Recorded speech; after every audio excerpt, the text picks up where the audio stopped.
Hello, everybody, and welcome back to the West Ham Network. You saw West Ham win yesterday at the London Stadium against Sheffield United 2-0, as you can see up there. And I tell you what, it was an interesting game, wasn't it? Especially if you take into consideration the starting lineup, where a lot of fans were calling out for David Moyes to be a bit more flamboyant, a bit more exciting in terms of his team selection. Mohamed Kudus sitting on the bench, and again, David Moyes sticking by Tommy Soucek. But you know what? We've got 13 points after 7 games, and we are where we are in the Premier League, especially when a lot of people did doubt us, especially after the first 6 games, when you've seen the fixture list come out earlier in the season.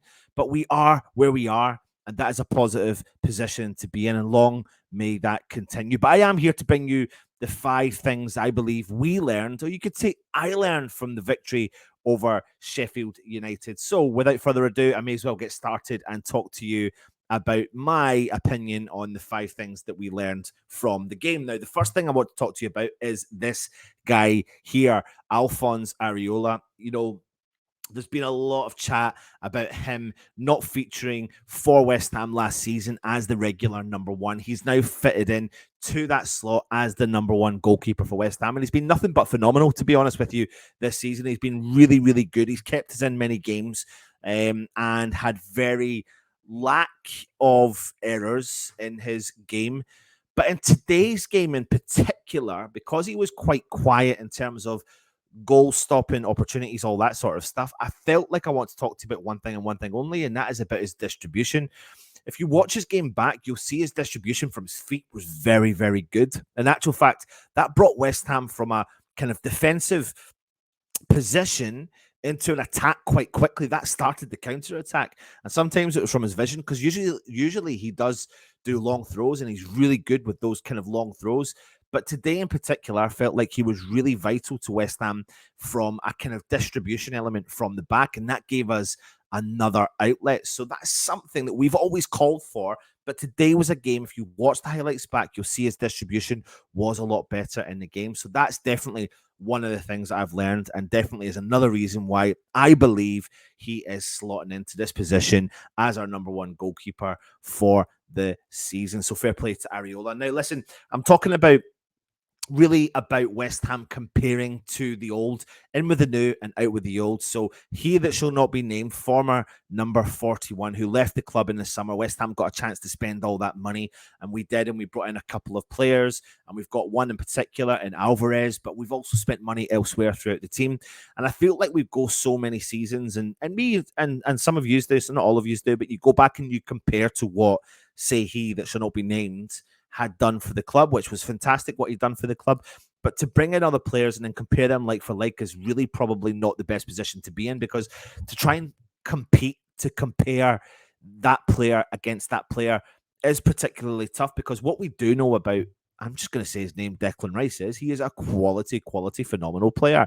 But what he did was he kept some of the other players in under wraps, if that makes any sense, because he became the big dog in the team. And now what we've seen is players flourish from coming out from behind the big kind of stature of what Declan Rice is capable of doing. And I think a player that's still got a lot to learn, but you can see the really cool attributes, in particular is Alvarez. He's one of many that are starting to show signs of being a quality player amongst a team rather than an individual. And Alvarez is a tidy player. He's clever. He does get stuck in. He's picked up quite a few yellow cards. I think the first yellow card in particular was quite harsh, if I'm being honest with you, in the game. Did he deserve a yellow card all round? Probably, for the amount of fouls he did make, but he is a clean, tidy player. He does like to get involved in the game. He does like to drop back. He likes to find space, and he likes to find progressive balls moving forward. But I think what I've learned now personally is not to compare what we used to have. It's about comparing what we've got now. And what we've got now is more of a team unity rather than one individual. You always felt like you had to give the ball to Declan Rice, but now we've got other options. You give the ball to Soucek, Alvarez, Ward-Prowse, Bowen, Paqueta, Antonio. But normally when you were talking about games, you were always thinking about a progressive ball was always coming from that kind of one outlet.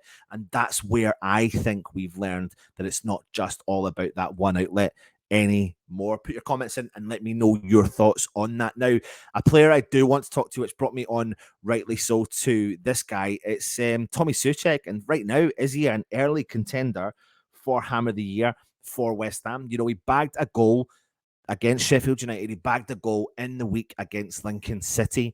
He's got 2 goals in 2 games, but he's been really phenomenal. I'm not going to lie to you. I really think he's progressed really well this year, this season.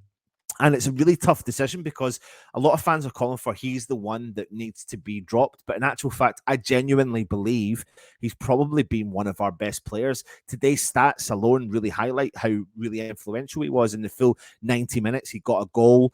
He had 46 touches. He was 2 shots on target, 3 shots off target, had 1 shot blocked. He missed 1 big chance. He won 50% of his ground duels and he won nearly 80% of his aerial duels as well. And alongside that, he made many tackles and he had 3 clearances in the game. But he's playing in that more progressive manner. And that is the Tommy Soucek of the past, and that is exactly what we've been crying out for from even the season before last. And we never got that from him that last season, but we've got it from him so far this season. Now, it could be a bit jumping the guns and things. Soucek, an early Hammer of the Year contender. Soucek is undroppable. But right now, if I said to you, who you're going to put Kudus in for, who would you drop? That's a tough question. And I've put a debate out there, and maybe we'll talk about that moving forward in another show. But who would you drop? Put it in the comments and let me know your thoughts about Tommy Soucek as well. Now, listen, another player I'm going to talk to you about, and that is Jarrod Bowen, of course, bagged himself another goal. He's on fire, and he's, you know what? You know what? But it's not just about what he did and his attributes going forward. It's about his defensive ability. When you look at his heat map, he tracked back, he worked for the team today. This was like a kind of all-round footballing performance from Jarrod Bowen, not just an attacking performance from Jarrod Bowen. Today was more about a professional performance from the football team. Do you know what? Could have been a banana skin. Go and get the job done, get the 3 points, make sure we walk away with those 3 points and don't walk away and be embarrassed, especially after Sheffield United getting smashed from Newcastle at the weekend. But he had 43 touches in today's game, but I thought that nearly every one of those touches were really influential. 91% pass completion rate. He had 2 shots on target, 2 off target, 2 shots blocked. He had 100% dribbles contested that he won, that he done well with as well. And he missed 1 big chance. But here you go, something that you think that he's got in his all-round game. He won 100% of his ground duels today. Every single ground duel, he was battling away against that strong, you know, determined Sheffield United defence and midfield, but he won every single battle that was coming his way, and you could see that, and he was rewarded with the goal in the end, and you could see it was all about the footballing performance today rather than the attacking ability solely on that. So he contributed to our defensive and, of course, walking away with that clean sheet as well. So a really good performance from Jarrod Bowen, and obviously another one to highlight why he should have been called up to the game for, or the international setup with England. Now, I'm going to talk to you about this one. Mohamed Kudus came off the bench for another very good performance in a West Ham shirt. He played 18 minutes, and he ready for this one. He had 17 touches, and he was accurate in 89% of those passes that he made. But another couple of interesting stats for you is that he attempted 4 dribbles in that 18 minutes, and he was successful with 100% of them. He also had 5 ground duels, and he was successful in 5 of them as well. He's a ball carrying, exciting prospect, exciting future, exciting player, and I really think he needs to start for West Ham. Who does he start for? I don't think it's Tommy Soucek. I think Tommy Soucek currently is actually undroppable. Do you put him in instead of Antonio? I don't know, because we've got this problem. We've got Newcastle next. We're going to have to fill out our midfield. And we know that Antonio can cause people problems, but Kudus looking likely that he can do that also. And if you bring a player like Kudus into the team, you've got so many interchanging players from midfield all the way through to our attacking setup. You've got Antonio, but then take away Antonio. You've got Bowen, you've got Kudus, you've got Benrahma. You've got 3 players there that could interchange if they want. Fornals, Max Corney. I'm just talking about a whole host of players that could come in and interchange a game and change a game. Paqueta, all switch around. And it's the same with James Ward-Prowse, Tommy Soucek, Alvarez. all players that can switch around and do what they need to do in those little areas, those little tight areas. And Kudus definitely offers us a definite threat.